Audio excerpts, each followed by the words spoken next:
heat pressed against my skin, thick like a blanket left too long in the sun. I gasped, air rushing into my lungs as if I hadn't breathed in days. My eyes fluttered open to a blinding, piercing light above, a blue sky with partial clouds, endless and hung with 2 burning suns. My fingers clawed desperately at the wet sand, my body soaked in salt and mud, sprawled on a warm shoreline lined with jagged cliffs and towering alien trees that shimmered with red-veined leaves. I sat up slowly, my body aching like I'd been dropped from the heavens. The coarse texture of my damp curls clung to my neck, heavy with sea salt and sand. A distant screech echoed across the sky. I turned just in time to see a massive winged creature, a pterodactyl, swoop over the horizon, its colossal leather wings cutting cleanly through the glare of the 2 suns. My heart thundered. This wasn't Earth. It wasn't anything I recognized. And I didn't remember my name. But my left forearm pulsed. I looked down. Glowing, softly, were runes etched beneath my skin. A series of numbers, symbols, and something that looked like ancient circuitry, barely visible unless the light struck my sun-bronzed skin just right. This wasn't a dream. The sand below me felt real. The sound of the waves as they hit the shore with a powerful roaring rush from the current was entirely real. The smells were real. The sharp, biting scent of the salt water, which I had never smelled before, hit my nose and made my skin prickle. Looking around, the sheer scale of the terrain took my breath away. Far off in the distance, looming over the entire island, was a massive, smoking volcanic region, its jagged black peaks bleeding heat into the sky. Below it stretched a vast, dense jungle that spilled all the way down the slopes until it met the shoreline. Right where the sand met the tree line, ancient stone ruins, cracked, moss-covered, and ancient, stood half-buried alongside decaying thatch structures. High above the surf, a giant tooth-billed Pelagornis glided across the updrafts on massive wings that shouldn't have existed in any living sky. Dodo birds waddled along the tree line, and a hard-shelled trilobite scurried through the surf, disappearing into the water. Following the curve of the beach, my eyes caught something else cutting through the landscape. Dark, cavernous trench openings carved deep into the rock faces along the coast, leading straight toward the roots of the distant volcano. I began to hear the strange guttural sounds of the wild echoing around me. It terrified me beyond belief. The first week was a blur of pure panic and basic resource gathering. I quickly realized that if I didn't adapt, this world would swallow me whole. Sharp rocks became my prized possessions, used to hack away at branches until I could fashion primitive weapons out of sturdy sticks.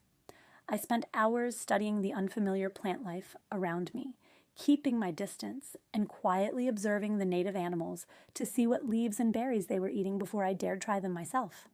I stripped raw bark from the trees, tearing down tough fiber bindings and anything else I could harvest to slowly put a makeshift shelter together. Scavenging along the coastline and through those ancient stone ruins yielded my first real breakthroughs.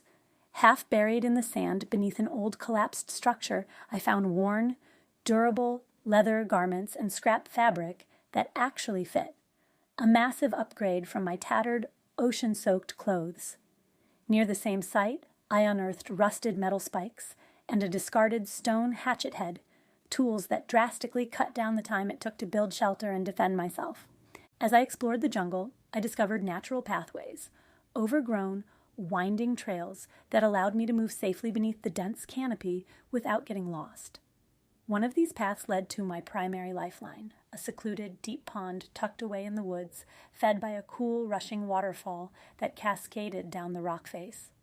Sitting by the shallows with a pointed stick became my daily ritual, gathering fresh water and catching fish while staying hidden from the larger predators patrolling the deeper woods. Just beyond that waterfall pond, hidden behind thick vines, was the cavernous entrance I had spotted from the beach, a dark, ruined stone doorway that seemed to lead straight toward the subterranean trench system under the volcano. Every time I fished, I found myself staring at that entrance, my heart racing as I tried to hype myself up to go inside and see what was hiding in the dark.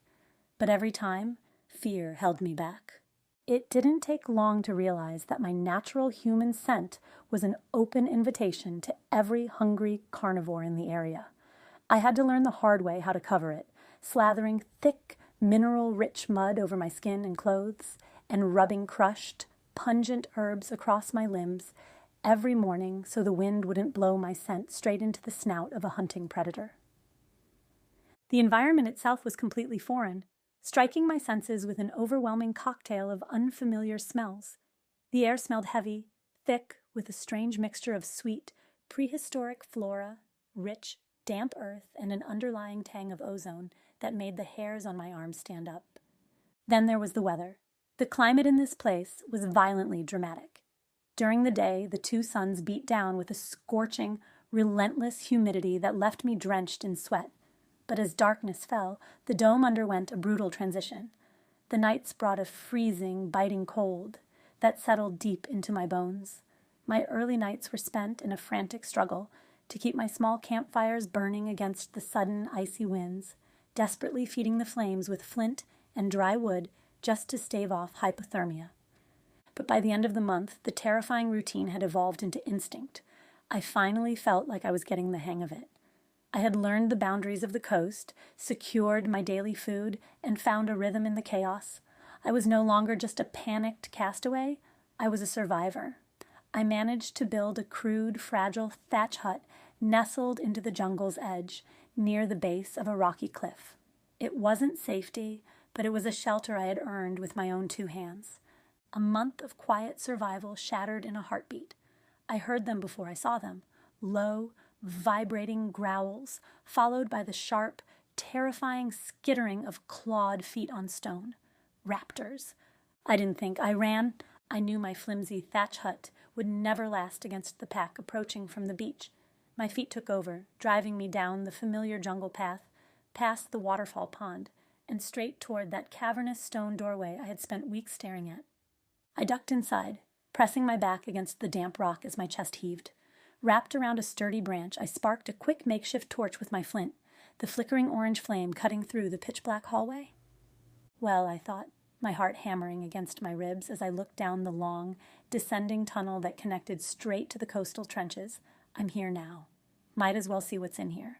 I pushed deeper into the archway, my torch illuminating the stone walls. My breath caught as the light revealed intricate hieroglyphics and ancient murals carved deep into the rock. I ran my fingers over the figures, drawings of ancient people standing beside colossal, four-winged beasts.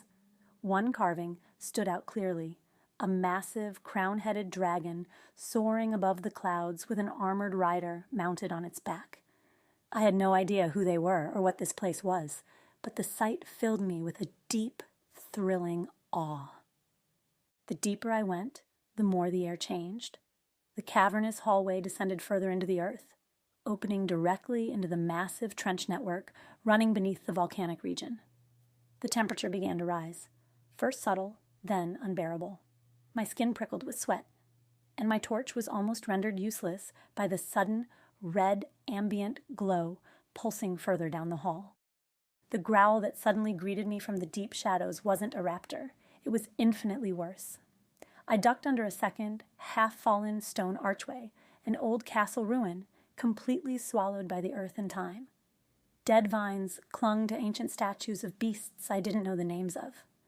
Dust floated slowly in golden shafts of light that pierced the broken ceiling. This place had been sacred once, forgotten now. At the end of a narrow, suffocating hallway, blocked by what looked like a solid clay wall, I felt it, a strange, magnetic pulse, like something alive and breathing behind the barrier. Acting on pure instinct, I began tearing through the dry, crumbling clay, tearing it away rock by rock until the barrier finally cracked. Then, whoosh! A heavy rush of red, stifling heat slammed into my face, bringing the sharp smell of sulfur and the distant, echoing screech of wings. I stepped through, shielding my eyes from the sudden glow. Before me, veiled in swirling ash and glowing cracks in the dark stone, lay a massive nest. A single black egg, glossy obsidian, and veined with a deep, pulsing crimson, sat like a forgotten treasure right at the center of the hollow. My breath caught. Something deep inside me knew this wasn't just any egg. This was the ultimate artifact of this place. a dragon's egg. I cautiously peered out from the mouth of the cavern, my pulse racing as I looked back down toward the coast. The raptors had gone from the beach area, disappearing completely into the dense jungle tree line, as if they had never been there at all. The immediate danger had passed, leaving behind a heavy, suffocating silence. Seizing the sudden window of safety, I hurried back to my campsite to grab the raw materials I needed. Working with trembling hands, I quickly fashioned a crude sling from what scraps and vine fibers I had left behind, ensuring it was strong enough to support the weight. I returned to the searing heat of the hollow, carefully wrapped the heavy, crimson-veined obsidian egg safely inside the makeshift carrier, took it, and fled into the dark. As the dark shadow of night grew closer, I started a fresh fire on the sand with the pieces of flint that had been left near the shelter. There had to be other people here, right? Alone and deeply depressed, I sat by the flickering flames. I placed the heavy, dark egg right in the middle of the fire. Somehow, I just knew that the egg had to stay hot. The way that cavern had felt when I busted through the clay wall was so intense, I knew I couldn't have stayed long in that area, or my skin would have literally melted. I didn't sleep that night. The embers popped, the tide rolled in, and a sharp sound broke the quiet. A low hiss of steam, followed by a high-pitched chirping growl. I opened my eyes. The egg was cracking. Before me, a tiny creature emerged from the ashes. Its wings were slick and wet. Its scales glistened, black as a void, and its eyes glowed like molten gold. It chirped once, then twice, stepping forward to gently nuzzle its snout against my hand. I stared, utterly stunned, a massive smile breaking across my face. Oh my God, I stole a dragon's egg. Myrrakai. The name fell from my lips naturally, like it had always been waiting there. Time in the dome didn't move like time at home. It was a brutal, accelerated teacher. On the pale sands of the highland beach, my life became a rhythm of survival, but I wasn't surviving alone anymore. Myrrakai grew at a terrifying, miraculous rate. Within mere weeks, the tiny hatchling that had nestled in my palm was transformed, her slick black scales hardening into overlapping obsidian plates that shimmered with a faint crimson undertone under the twin suns. Living became a lot easier once we started hunting together. Unlike the descriptions of the vicious, land-bound predators or typical wyverns I had seen soaring near the trenches, Myrrakai was different. She was an incredible, natural swimmer. She would plunge into the breaking surf, her sleek body slicing through the water with impossible grace to catch silver-scaled fish, driving them toward the shallows where I stood waiting with my makeshift spear. Working as a team, we secured more food in an afternoon than I had managed to gather in my entire first month alone. Our long days on the coast weren't just about finding food, they were about discovery. It was during a cold, biting night by the shoreline that I helped her uncover her elemental power. She had been huffing at the damp wood, frustrated by the freezing wind, when I knelt down, pressing my hands against the warm, vibrating plates of her neck. I closed my eyes, focusing entirely on the deep pulse of her heart. "Breathe, girl," I thought, letting my own calm wash over her panic. She drew in a massive breath, her chest vein flaring a sudden cosmic crimson. Whoosh! She unleashed a burst of ethereal cosmic fire right into the hearth. The strange flame didn't scorch the ground or burn the wood to ash, but it radiated a deep, spiritual heat that instantly drove the freezing night air away. We stared at the glowing coals together, a massive smile breaking across my face as she let out a proud, chirping rumble. Her rapid growth spurts were accompanied by deep, midnight growing pains, her low rumbles vibrating through the thatch walls of my hut until she simply grew too large to fit inside it. She became a magnificent, predatory shadow stalking the shoreline, a beautiful guardian keeping the wild at bay. By the end of the second month, she was no longer a baby. Her shoulders reached my chest, her wingspans stretching out to cast a wide, dark crescent across the sand. She was strong enough to bear my weight, but actually learning to ride her was a brutal, exhausting trial of its own. We had no saddle, no stirrups, and no reins. The first week of practice was a series of painful humiliations.